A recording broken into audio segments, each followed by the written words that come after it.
तो गाइज मैं हूं आयुष और आप देख रहे हैं रेसल इंडिया। स्वागत है आपका आज की इस वीडियो में जहां पे हम बात करने वाले हैं आज मंडे नाइट रॉ की। जी हां, जो कि फाइनल रॉ थी बिफोर एक्सट्रीम रूल्स पे पर व्यू। दिस सैटरडे हमको देखने को मिलेगा ये शो, जिसमें काफी सारी इंटरेस्टिंग स्टिपुलेशंस हैं, लेकिन साथ के साथ गाइज जो मैचेस हैं वो यूनिक हैं। कुछ अच्छे मैचेस देखने को मिलेंगे। स्टोरी लाइन्स का प्रोग्रेशन काफी अच्छा चल रहा है मंडे नाइट रॉ पे और काफी सारे टीजर्स भी हैं। तो मंडे नाइट रॉ में आज क्या हुआ उसके बारे में हम बात करेंगे, लेकिन उससे पहले मैं आपको बता दूं कि भाई फाइनली जो मेरे टोरंटो के व्लॉग्स हैं, जो कि बहुत पहले हो जाने चाहिए थे अपलोड, लेकिन फाइनली आ रहा है आज फर्स्ट व्लॉग। और थ्रू आउट द वीक आपको सारे व्लॉग्स देखने को मिलेंगे मेरी टोरंटो की। जब मैं गया था कुछ टाइम पहले, जहाँ पे हमने काफ़ी इंजॉय किया था, सीएन टावर वगैरह बहुत सारी जगह पे हम गए थे। फोटोज शायद आपने ऑलरेडी इंस्टाग्राम पे देख लिए, लेकिन व्लॉग्स अभी तक पेंडिंग थे। उसका जो फर्स्ट व्लॉग है आज आ जाएगा, तो आप व्लॉगिंग चैनल पे डेफिनेटली जाएं। अगर सब्सक्राइब नहीं करा तो करें, the link is in the description below. Monday Night raw की हम बात करते हैं तो ये स्टार्ट होता है गाइज, सीधा आती है रिंग में जजमेंट डे और फिन बैलर बात करते हैं कि किस तरीके से एज को हम जानते हैं कि उन्होंने अपने करियर में बार बार वापसी करी है। जब भी एज के साथ कोई इशू होता है वो वापस आ जाते हैं, लेकिन वो कहते हैं इस बार ऐसा नहीं होगा। एज ने अपना रिटर्न तो जरूर करा है, लेकिन मैं मेक श्योर करूंगा कि एक्सट्रीम रूल्स के अंदर I will make him defeat और उसके बाद I will also make him से द वर्ड्स आई क्विट। तो फिन बैलर यहाँ पे काफी ज्यादा कॉन्फिडेंट लग रहे थे। एज स्टाइल्स के बारे में बात करते हैं कि कैसे मैं लास्ट वीक उनका करियर खत्म कर सकता था, लेकिन वो चीज मैंने करी नहीं है। और डोमिनिक भी यहाँ पे माइक लेके सीधा रे मिस्टीरियो के बारे में कहते हैं कि भाई तुम मेरे बारे में जो भी सोचते हो आई हेट यू। तो काफी ज्यादा यहाँ पे एग्रेसिव था डोमिनिक की तरफ से वर्डिंग्स। लेकिन इसके बाद एक टैग टीम मैच देखने को मिलता है गाइस, जहाँ पे एक तरफ थे रे मिस्टीरियो और एज स्टाइल्स, दूसरी तरफ फिन बैलर और डेमियन प्रीस्ट। ऑब्वियसली यहाँ पे डिस्ट्रैक्शंस होनी थी और डोमिनिक ने रिंग साइड पे रे को डिस्ट्रैक्ट करा। एक अच्छा मैच चल रहा था, लेकिन उसके चलते एज स्टाइल्स भी कंफ्यूज हुए, वो भी डिस्ट्रैक्ट हुए and the Judgment Day got the victory over Rey Mysterio and AJ Styles. Match के बाद एजे बिल्कुल भी खुश नहीं थे कि कैसे रे मिस्टीरियो भाई डिस्ट्रैक्ट हो गए हैं, लेकिन यहाँ पे एज स्टाइल्स को एक बार फिर से डिस्ट्रॉय कर देती है जजमेंट डे।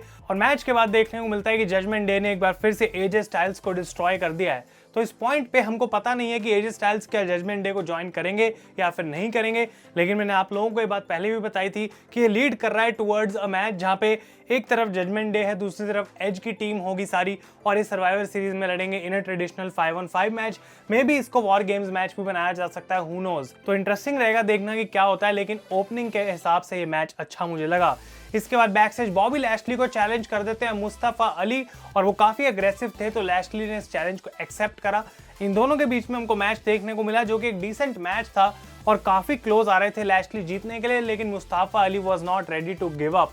उन्होंने 9 काउंट को बीट करा, लेकिन एक पॉइंट के बाद ये क्लियर था कि भाई लैशली ऑब्वियसली इस मैच को जीतेंगे।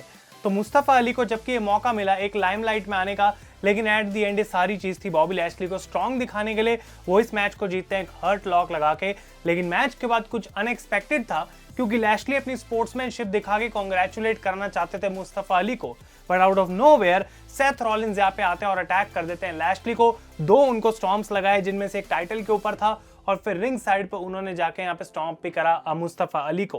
तो क्लियर ये चीज हो गई है कि जबकि सेथ रॉलिंस का मैच रिडल के साथ होने वाला है, तब भी हमको ये देखने को मिलेगा कि रॉलिंस जा रहे हैं यूनाइटेड स्टेट्स चैंपियनशिप के लिए। इनफैक्ट गाइज ये मैच नेक्स्ट वीक के लिए ऑफिशियल कर दिया गया है कि सेथ रॉलिंस बॉबी लैशली से लड़ेंगे, क्योंकि बॉबी लैशली बैकस्टेज आते हैं लेटर इन द शो और उन्होंने इस चैलेंज को खुद डिलीवर करा और वो कह रहे हैं कि मैं अपना टाइटल ऑन द लाइन रखूंगा अगेंस्ट सेथ रॉलिंस। तो इसकी हम अभी बात करेंगे, क्योंकि नेक्स्ट सेगमेंट में इस चीज को मेंशन करा गया था। हम कमर्शियल ब्रेक पे जाते हैं, सेथ रॉलिंस वापस आते हैं और वो बात करते हैं इस फाइट पिट मैच की कि कैसे ये एक ऐसी स्टिपुलेशन है जिसमें रिडल को एक्सपीरियंस है। वो हमें एक प्रोमो दिखाते हैं जो कि पूरा फाइट पिट मैच को डिस्क्राइब कर रहा था। रिडल उस मैच का पार्ट थे एनएक्सटी में, लेकिन रॉलिंस के लिए एक नई चीज है, लेकिन तब भी रॉलिंस काफी कॉन्फिडेंट है कि जैसे मैंने कोडी रोड्स को प्रूव करा था I am the baddest man, वैसे ही मैं यहाँ पे रिडल को भी सेम चीज प्रूव कर दूंगा। तो रिडल बाहर आते हैं और इस सेगमेंट के लिए इनके पास एक नो कॉन्टैक्ट क्लॉज था, यानी कि एक दूसरे पे अटैक नहीं कर सकते हैं। तो ऑब्वियसली वर्ड्स की वॉर यहाँ पे सुनने को मिली एंड इट वाज फैंटास्टिक जिस तरीके से रॉलिंस और रिडल ने यहाँ पे एक्सचेंज किया। तो रिडल यहाँ पे सबसे पहले रिंग में आते हैं और वो कहते हैं कि भाई जब मैं तुम्हें हरा दूंगा फाइट पिट मैच में, तो लोग तुम्हारा गाना नहीं गाएंगे, वो ब्रो ब्रो गाएंगे और वो पूरी ट्यून गाते हैं। यहाँ पे ब्रो की क्राउड साथ में गाने लग जाता है और यहाँ पे सेथ रॉलिंस कहते हैं कि भाई ठीक है तुम्हारी आवाज काफी अच्छी है, लेकिन तुम ऐसे ही गाते थे अपने बच्चों के लिए, लेकिन अनफॉर्चुनेट ये है कि अब तो तुम्हारे पास तुम्हारे बच्चों को देखने का भी इजाजत नहीं है, you don't have the permission to see your kids. और अब ये भी तुम्हारे लिए पता है कि एक बिग मनी मैच है एक बिग मनी फाइट है और हम सब तो जानते हैं कि आजकल चाइल्ड सपोर्ट कितना ज़्यादा एक्सपेंसिव हो गया है। तो एक काफ़ी अच्छी लाइन्स थी बाय सेथ रॉलिंस और हम जानते हैं कि रिडल का रिसेंटली डाइवोर्स हुआ है, उसकी वजह से he can not see his kids, तो उस रियलिटी को लाया गया स्टोरी लाइन के अंदर। लेकिन रिडल का कमबैक भी काफ़ी अच्छा था क्योंकि उन्होंने सिर्फ एक क्वेश्चन पूछा कि रॉलिंस तुम आखिरी कब टाइटल जीते थे WWE के अंदर। मुझे याद है कि लास्ट टाइम जब तुम टाइटल के लिए लड़ रहे थे तो रोमन रेंस जो तुम्हारा बडी है उसने तुम्हें चोकआउट कर दिया था और उसके बाद तुम्हारी बीवी ने भी तो रेसलमेनिया मेन इवेंट करी है, पर तुमने वो चीज़ कभी करी नहीं है। तो यहाँ पे सेथ रॉलिंस जो है वो काफ़ी ज़्यादा गुस्से में आ गए थे और रिडल काफ़ी खुश लग रहे थे क्योंकि वो कहते हैं you are second to your best buddy Roman and also your wife Becky Lynch. तो इन दोनों के बीच में हीटेड अप हो गया था काफ़ी सब कुछ और ये चाहते थे कि ये लड़े, लेकिन लड़ नहीं सकते हैं क्योंकि अगर ऐसा होता तो मैच कैंसिल कर दिया जाता। तो आते हैं स्क्रीन पे यहाँ पे डैनियल कॉर्मियर जो कि इस मैच के स्पेशल गेस्ट रेफरी भी होने वाले हैं।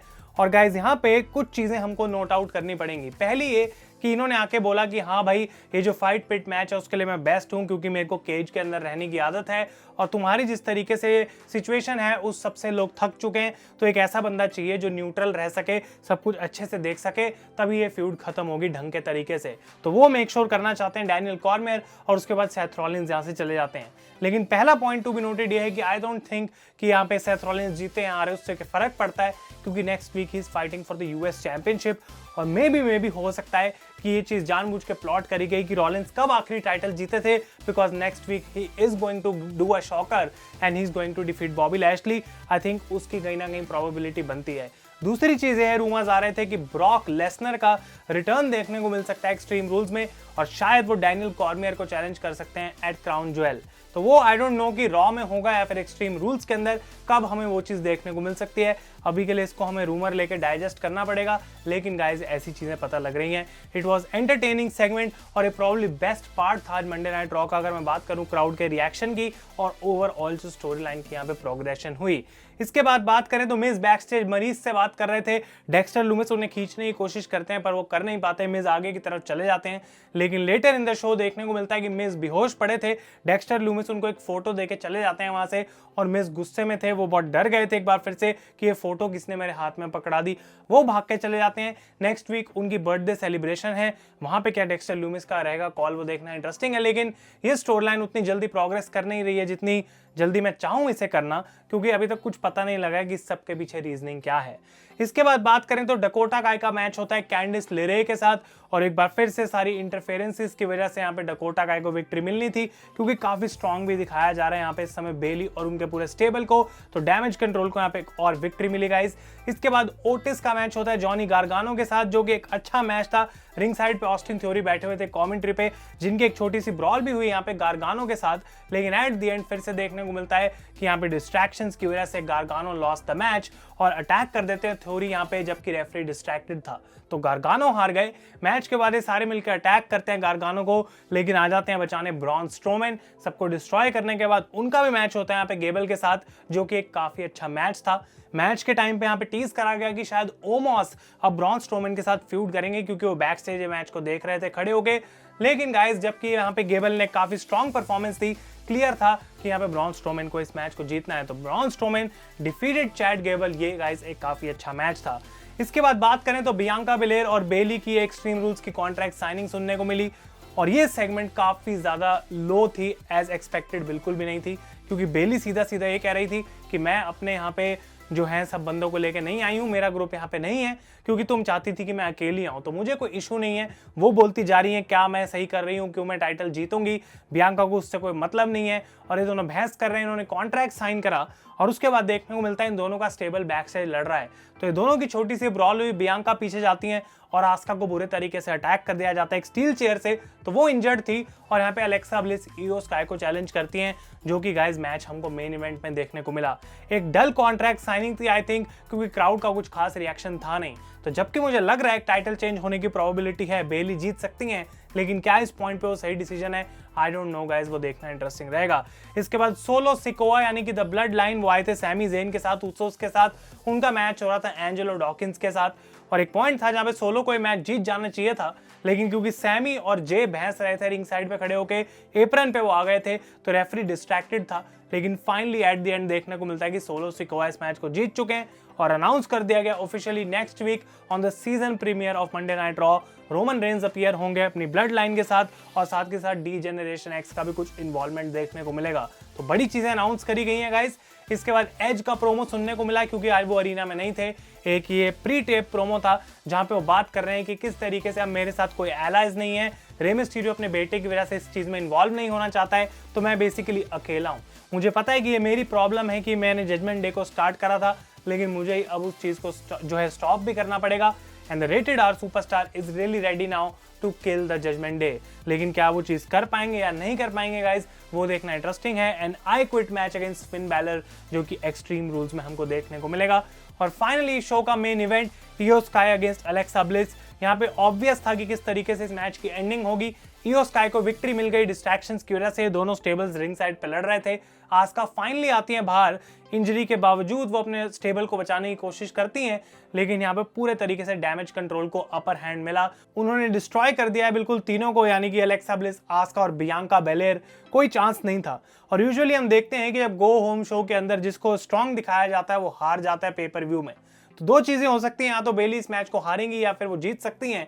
लेकिन आई थिंक क्योंकि यहाँ पे बियांका के दोनों पार्टनर्स इंजर्ड हो गए हैं काइंड ऑफ, तो यहाँ पे अच्छा ऑप्शन है, पॉइंट है और बिल्कुल सेंस भी बनती है to bring back Naomi and Sasha Banks. तो उसकी तरफ गाइस हमको देखना पड़ेगा। आई थिंक वो होने वाला है डेफिनेटली। एक्सट्रीम रूल्स में वो वापस आएंगे ताकि डकोटा ईओ को वो चैलेंज भी कर सके टाइटल्स के लिए, जो कि वो कभी हारे नहीं थे। और साथ के साथ अगर बेली चैंपियनशिप जीत जाती हैं तो वो और इंटरेस्टिंग हो जाएगा बियांका के साथ। तो ये इंटरेस्टिंग है और ये लीड भी कर सकता है to the actual war games match जो सर्वाइवर सीरीज में हमको देखने को मिलेगा।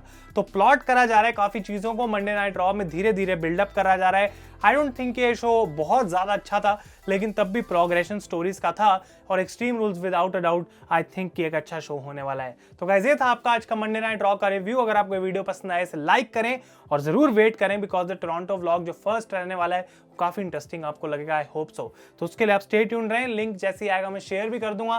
पर अगर आप व्लॉगिंग चैनल पे नहीं ऑलरेडी सब्सक्राइब, फिर से मैं बता रहा हूँ, link is in the description below. अगर ये वीडियो आपको पसंद आई है गाइस, इसे फिर से मैं कह रहा हूँ, अपना ओपिनियन मंडे नाइट रॉ पे मुझे जरूर दें, मैं जानना चाहूंगा। तब तक के लिए thank you so much for watching. मैं हूं आयुष और आप देख रहे हैं रेसल इंडिया।